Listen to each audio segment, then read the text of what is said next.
بسم الله الرحمن الرحيم. Bismillahirrahmanirrahim. Para penuntut ilmu, a'azzani Allah wa iyyakum jami'an. Di dalam kita menuntut ilmu asy-syar'i, ilmu agama Allah Subhanahu wa taala ini tadi tidak lepas dengan sekian macam banyak ujian yang akan dia dapatkan. Begitu juga para ulama di zaman dahulu. Mereka dalam mencari hadis dalam rangka menjaga agama Allah Subhanahu wa taala untuk memberikan pencerahan kepada umat, menjaga syariat Allah Subhanahu wa taala ini, mereka menempuh perjalanan yang sangat jauh. Bahkan sebagian mereka mendapatkan penderitaan di dalam mencari hadis Nabi sallallahu alaihi wasallam. Sebagaimana yang disebutkan oleh Imam Az-Zahabi rahimahullah taala dalam kitab Siyar A'lamin Nubala, terjemah biografi Abu Thahir rahimahullah taala. Beliau rahimahullah taala pernah menceritakan, bultud dam maratan di Baghdad wa maratan di Mekah. Dulu aku pernah kencing darah 2 kali fi talabil hadis, di dalam mencari hadis Nabi sallallahu alaihi wasallam. Maratan di Baghdad wa maratan di Mekah. Sekali di Baghdad, sekali di kota Mekah ketika itu. Ma raqibtu dabatan fi talabil hadis. Aku tidak pernah mengendarai kendaraan sama sekali ketika mencari hadis. Wa kuntu amshi masyian ala qadami. Ketika itu aku berjalan dengan menggunakan kedua kakiku fil har falahikani dzalik. Aku berjalan di panas di bawah terik matahari sehingga penyakit tersebut menimpa, yaitu sampai kencing darah. Demikianlah penderitaan mereka para ulama di dalam mencari hadis untuk menjaga syariat Allah Subhanahu wa taala ini sampainya hadis kepada kita semua. Demikian juga yang diriwayatkan oleh Imam Az-Zahabi, beliau menyebutkan pada biografi Abu Hatim Ar-Razi rahimahullah taala rahmatan wasi'atan. Abu Hatim Ar-Razi beliau menceritakan perjalanan beliau menuntut hadis, mencari hadis di negeri Basrah ketika itu. Beliau mengatakan, kana fi nafsi an uqim sanah. Ketika itu dalam hatiku aku ingin tinggal di Basrah selama 1 tahun. Namun beliau tidak sempat tinggal 1 tahun di Basrah. Namun beliau cuma bisa 8 bulan. Beliau mengatakan, fan qata'at nafaqati. Nafkahku, kebutuhanku atau uang sakuku habis, belum sampai 1 tahun. Faja'altu abi' thiyabi hatta nafidat. Wa baqitu bila nafaqatin. Aku pun akhirnya menjual pakaianku, bajuku, sehingga habis seluruh bajuku terjual dan uang pun habis. Wa baqitu bila nafaqatin. Aku tinggal di Basrah ketika itu tanpa ada uang saku sama sekali. Wa maditu atufu ma'a sadiqi li ila al-masyikha. Aku pun terus berlanjut keliling bersama temanku mendatangi guru-guru ahlul hadis. Wa asma' ilal masa. Aku mendengar hadis dari pagi hari sampai sore hari. Fansarfa rafiqi. Namun temanku pulang. Wa raja'tu ila baiti. Aku pun pulang ke rumahku.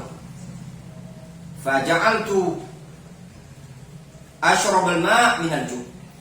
Lihat kata Abu Hatim Ar-Razi, aku pun minum air dikarenakan rasa lapar. Beliau tidak punya makanan sama sekali. Beliau cuma bisa minum air, yang ada cuma air. Apa fungsinya? Untuk mengganjal perut dari rasa lapar yang menimpa beliau. Tsumma asbahtu farada alayya rafiqi. Kemudian di pagi hari temanku datang menjemputku. Faja'altu atufu ma'ah fi sama'il hadis.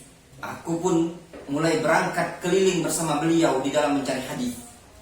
Ala ju'in syadidin, di atas rasa lapar yang sangat sekali, kata beliau. Wan saraftu ja'ian. Aku pulang dari majelis hadis tersebut dalam keadaan lapar. Luar biasa para jamaah.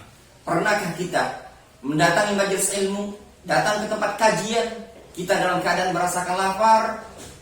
Mungkin di zaman sekarang sangat jarang. Bahkan tidak jarang kita jumpai di zaman sekarang majelis-majelis ilmu. Ketika selesai kajian, ada gorengan, ada roti, mungkin bahkan ada nasi bungkus lah. Namun lihat bagaimana majelisnya Abu Hatim Ar-Razi. beliau tetap mencari hadis, tetap sabar dalam menuntut ilmu dalam keadaan beliau kondisinya kelaparan. Kata Abu Hatim Ar-Razi, "Falamma kana minal ghad, ghada alayya."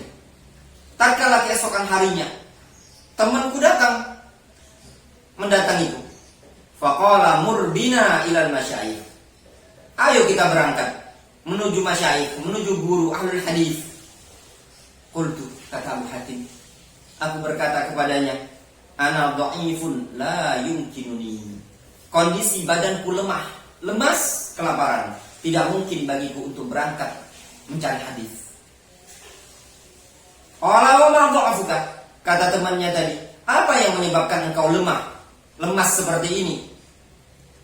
Qultu, kata beliau, la aktumuk amri. Aku tidak menyembunyikan perkaraku ini, tidak aku simpan-simpan rahasiaku. Qad madha yaumani ma ta'imtu fihi ma syai'an. Luar biasa. Ya ikhwan, para penonton ilmu dimanapun kita berada, lihat Abu Hatim Ar-Razi, beliau mengatakan, qad madha yauman ma ta'imtu fihi ma syai'an. Sungguh telah berlalu 2 hari berturut-turut dalam keadaan aku tidak makan sama sekali. Sedikit pun tidak ada yang dimakan oleh beliau. Hidup beliau dalam keadaan lapar, namun beliau masih sempat menghadiri majelis ilmu. Masih sempat beliau untuk keliling ke majelis ahlul hadis. Lalu kata Abu Hatim, faqal qad baqiya ma'i dinarun fanisfuhu lak. Lalu temannya tadi mengatakan, ini saya punya 1 dinar fanisfuhu lak. Separuh dinar aku kasihkan untuk engkau. Wa naj'al an-nisf al-akhar fil qurra. Dan separuhnya kita jadikan untuk nanti upah kalau kita ada aktivitas. Fa kharajna minal Basrah wa khadtu minhu an-nisf dinar. Kami pun, kata Abu Hatim, keluar dari kota Basrah tersebut dan kita jadikan separuh yang sisa tadi untuk upah dalam aktivitas mereka. Subhanallah. Ayo ikhwah, para penuntut ilmu, lihat bagaimana kondisi para ulama bisa mendahulu dalam mencari ilmu, dalam mencari hadis. Mereka penuh dengan kesusahan.